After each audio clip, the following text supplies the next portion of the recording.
जरा सोचिए, अप्रैल 2026 और अर्जेंटीना का वो खूबसूरत सा शहर उशुआया, एक बेहद ही शानदार और लग्जरी क्रूज जहाज अंटार्कटिका के शांत और ठंडे बर्फीले नज़ारों की तरफ अपनी यात्रा शुरू करता है। इस जहाज पर दुनिया भर के 23 अलग अलग देशों से आए लगभग 350 यात्री सवार हैं। शुरुआत के कुछ दिन तो बिल्कुल किसी हसीन सपने जैसे बीतते हैं। शानदार पार्टियां, समुंदर का वो अंतहीन नज़ारा और जश्न का माहौल। लेकिन किसी को भी इस बात का जरा सा भी अंदाजा नहीं था कि ये लग्जरी ट्रिप बहुत जल्द समंदर के बीचों बीच तैरते हुए एक खौफनाक बुरे सपने में बदलने वाली है। एक ऐसा सपना जहां एक अदृश्य और खामोश कातिल बिल्कुल उनके बीच मौजूद था। चीजें कितनी जल्दी आउट ऑफ कंट्रोल हो सकती हैं, इसका आप बस अंदाजा लगाइए। 1 अप्रैल को जहाज अपनी यात्रा शुरू करता है, सब कुछ नॉर्मल है।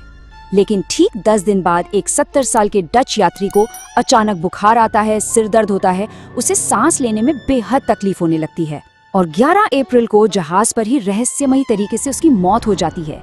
इसके बाद 24 अप्रैल को जहाज अफ्रीका के पास डॉक करता है, जहां उस यात्री की पत्नी अपने पति के शव के साथ भारी मन से उतरती है। पर वो कहते हैं ना, मुसीबत कभी अकेले नहीं आती। 26 अप्रैल को वो पत्नी भी एयरपोर्ट पर अचानक गिरती है और उसकी भी मौत हो जाती है। इसके बाद 2 मई को जहाज पर मौजूद एक जर्मन यात्री भी अपनी जान गंवा देता है। तब जाके फाइनली दुनिया हरकत में आती है और वर्ल्ड हेल्थ ऑर्गेनाइजेशन यानी WHO को इस पूरी मिस्ट्री के बारे में बताया जाता है।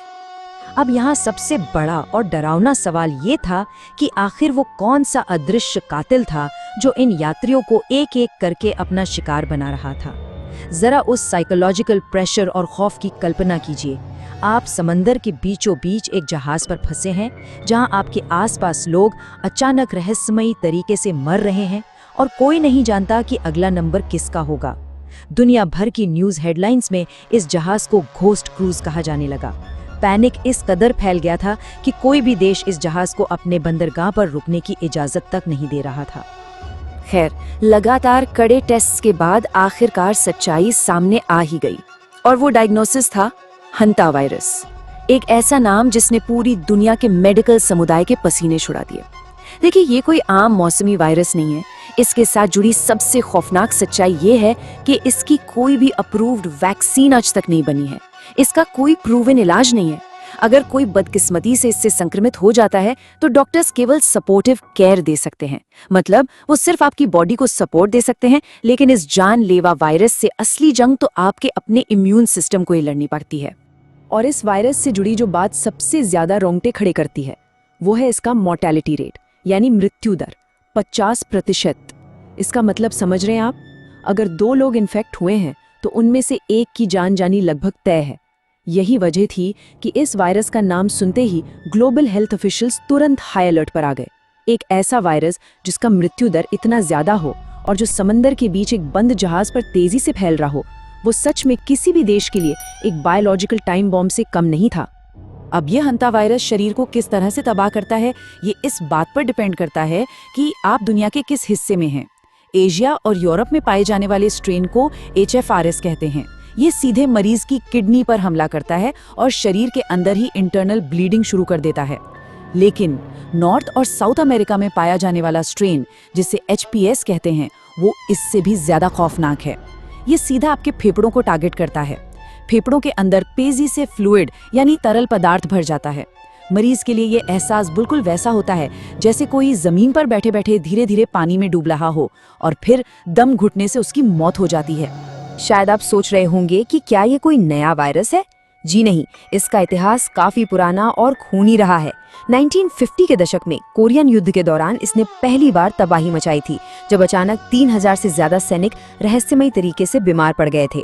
फिर 1980s के दशक में जाकर वैज्ञानिकों को फाइनली पता चला कि ये वायरस दरअसल चूहों से आता है। और फिर आया 1993 का साल, जब अमेरिका के नवाहो इलाके में एक बहुत ही भयंकर आउटब्रेक हुआ। इस बार इसने बिल्कुल स्वस्थ और युवा लोगों को अपना शिकार बनाया और उस समय इसका शुरुआती मृत्यु दर 75% तक पहुंच गया था। 1993 के उस आउटब्रेक ने बड़े बड़े वैज्ञानिकों को पूरी तरह हैरान कर दिया था। लेकिन इस रहस्य को सुलझाने में मदद की वहां के नेटिव अमेरिकन आदिवासी बुजुर्गों ने। उन्होंने बताया कि मौसम और इस बीमारी का एक बहुत गहरा कनेक्शन है, जिसे एल नीनो इफेक्ट कहते हैं। होता क्या है कि जब एल नीनो के कारण भारी बारिश होती है तो चिलगोजे की बम्पर पैदावार होती है और ये चिलगोजे चूहों का सबसे फेवरेट खाना है। अब खाना ज्यादा मिला तो चूहों की आबादी में अचानक से विस्फोट हो जाता है और जाहिर सी बात है, जितने ज्यादा चूहे, वायरस फैलने का खतरा उतना ही भयंकर। ये नेचर का एक बहुत ही डेडली डोमिनो इफेक्ट है। अब हमें लग सकता है कि भाई ये तो किसी दूर दराज के देश की बीमारी है, हमें क्या। लेकिन रुकिए, ये साइलेंट किलर दशकों से दुनिया भर में खामोशी से हमारे बीच भी मौजूद रहा है। भारत में 2005 से 2008 के बीच वेलोर में हुई एक स्टडी में इस छुपे हुए खतरे का पर्दाफाश हुआ था। वहां 28 कंफर्म्ड केसेस मिले थे।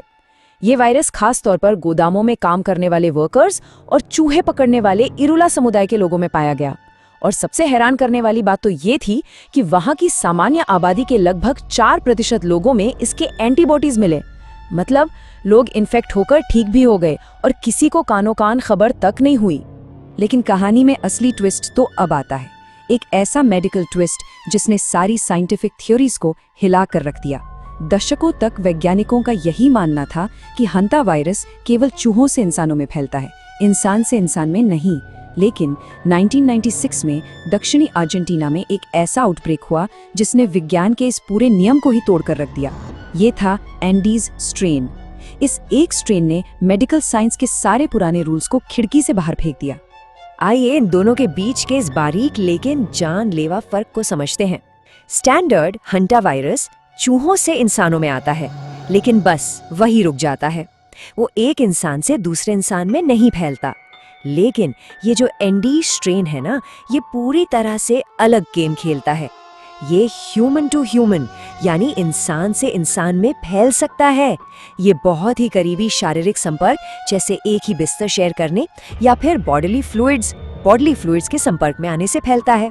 और यही वजह है कि अक्सर परिवार के सदस्यों या उन बेचारों को अपना शिकार बनाता है जो किसी बीमार मरीज की बहुत करीब से देखभाल कर रहे होते हैं।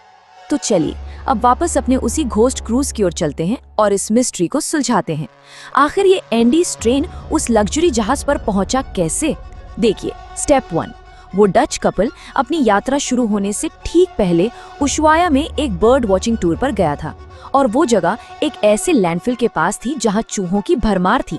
स्टेप 2, संक्रमित होने के तुरंत बाद वो कपल जहाज पर सवार हो गया। अब आता है स्टेप 3 और सबसे क्रूशियल पॉइंट।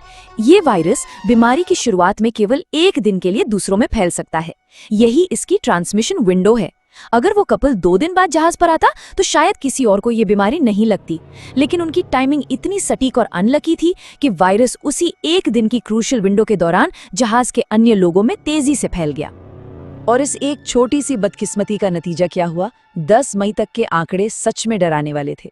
जहाज पर कुल 10 मामले सामने आए और 30 लोगों की बेहद दर्दनाक मौत हो चुकी थी। केप वर्डे जैसे देशों ने जहाज को एंट्री देने से साफ मना कर दिया था। फाइनली स्पेन ने इस जहाज को टेनेरिफ में रुकने की परमिशन दी। फिर जो रेस्क्यू ऑपरेशन हुआ वो किसी फिल्म से कम नहीं था। मरीजों को एयरलिफ्ट करके जोहान्सबर्ग, नीदरलैंड्स और स्विट्जरलैंड के हॉस्पिटल्स में ले जाया गया।